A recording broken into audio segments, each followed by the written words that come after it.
Pestäkää. Voi vittu asbestia.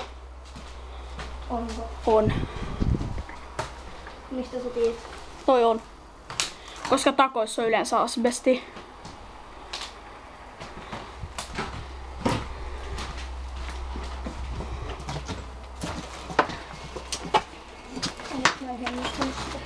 Mä en hengittänyt kovaa.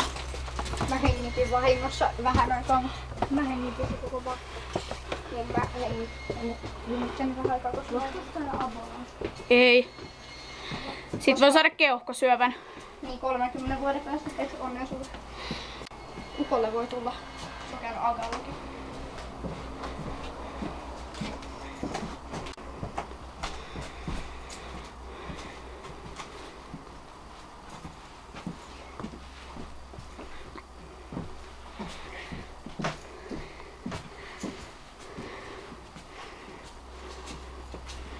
Tää on niinku joka paikka ihan erilainen.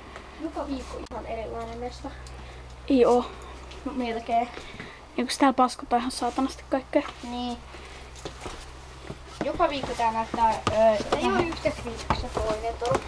Sitten oli vähän kriipimpi. Mitä? Sitten tuolla oli vähän kriipimpi. Tää oli vähän niin. Jos Andien tänne uskaltais mennä. Missä Andi asuu? Sen äiti asuu Saunalahdessa.